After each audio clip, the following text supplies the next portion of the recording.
Okay, let's move on to the next topic here. My next question to Tokido is: after years of almost winning Evo, did you ever think, I'm too old now, my time is running out? Because as you age, responsibilities start piling on. And he was 32 years old when he won his Evo for Street Fighter 5. And I'm 29 right now, and I'm starting to have thoughts like that. So could he answer his thought process, getting close to winning Evo, getting a top eight, and how that journey was going along, like what he desired from it?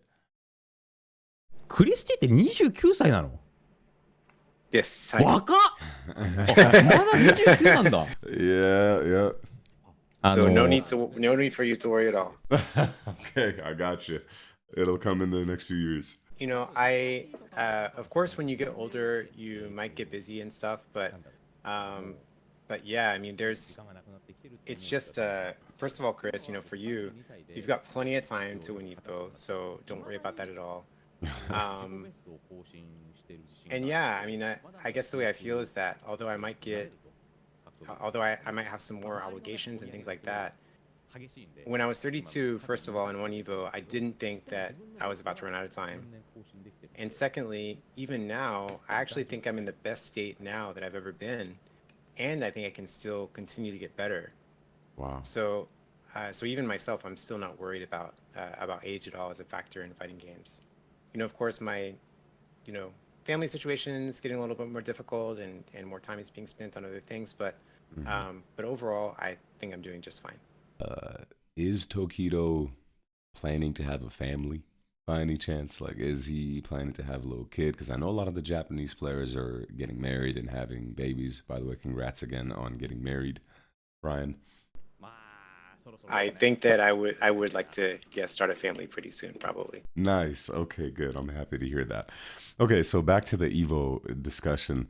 What happened to his psyche after winning Evo? I'm very curious as to the type of positive thoughts that he got, the motivation, or if he took a vacation. Like, what happens after you win Evo? Yeah, when I won Evo because, I practiced Akuma so much. I got really good with him. I did it thanks to hard work and thanks to the people around me who helped me so much. And, I finally got it. I won Evo. And, that having been said, when I made it happen, it's not like my daily life had a huge change or anything like that. It didn't. My daily life was pretty much the same after that. And after I got the win, my thinking was that, you know, even if I take like a little break or something, I risk falling off the competitive ledge still. So I wasn't overly confident thinking that I need to now take a break, or thinking that I want to now take a break from playing games for a little bit. My thinking was it's not over. There's still going to be more tournaments.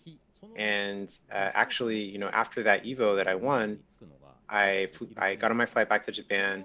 I arrived in the afternoon in Japan time. And when I got there, I picked up my luggage and I went straight to the place where I practiced with a lot of other top players, and immediately started playing with everyone again. Wow. And I remember, kind of even the players in Japan were a bit surprised about that. But to me, my thinking was, you know, I won Evo, so now I can have even more fun playing SF5 Yeah. and playing Akuma. And so, honestly, my deep down self or my mentality didn't change. It was just like I could have even more fun enjoying the game.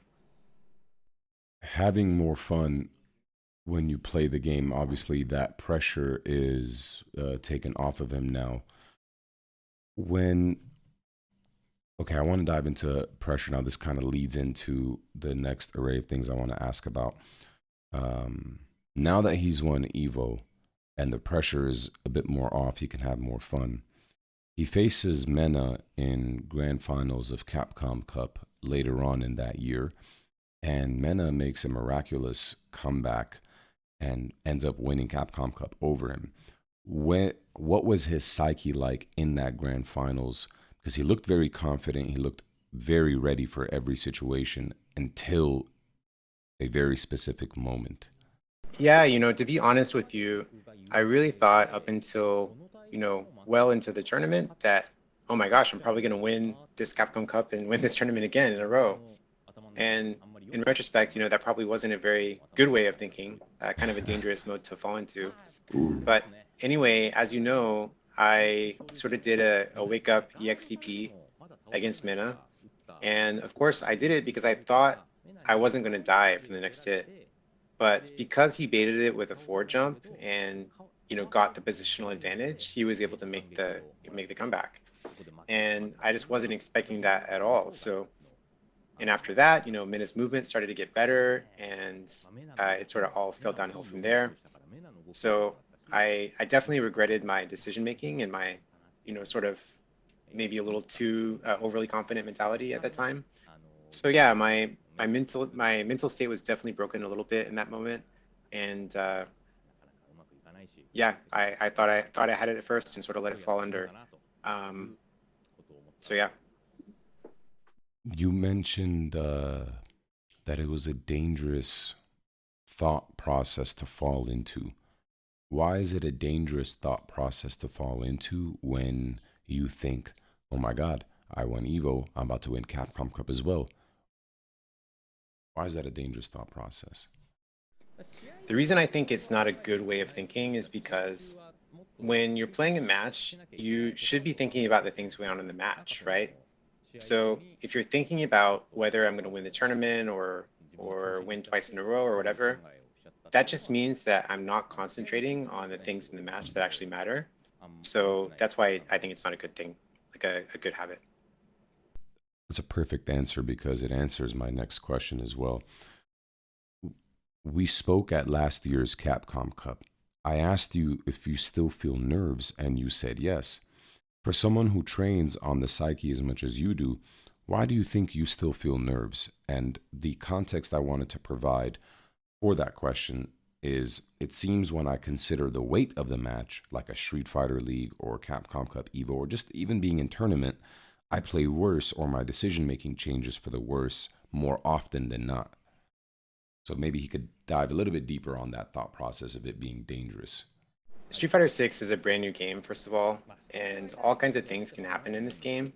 So there are lots of unexpected situations. And I think the times that I feel nervous the most still is when I experience those unexpected situations in matches. And it's very easy to be nervous when you don't know what's going to happen. So one way to deal with that is to continue training and investigate those things in training mode and continue to build your knowledge so that when those situations happen, you know what to do, and that's going to naturally make you less nervous.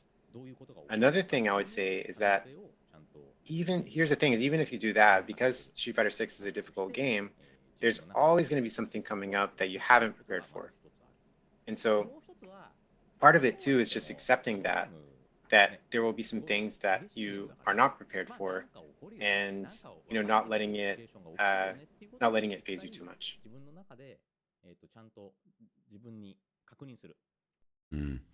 That's a brilliant answer. That's typically what I try to tell players as well, that will come to me with saying that they feel nervous, and I try to tell them that most of their nerves come from unfamiliarity of the situation, and that if you study the situation long enough, you'll feel a little bit more comfortable on stage. You'll feel less pressure on stage.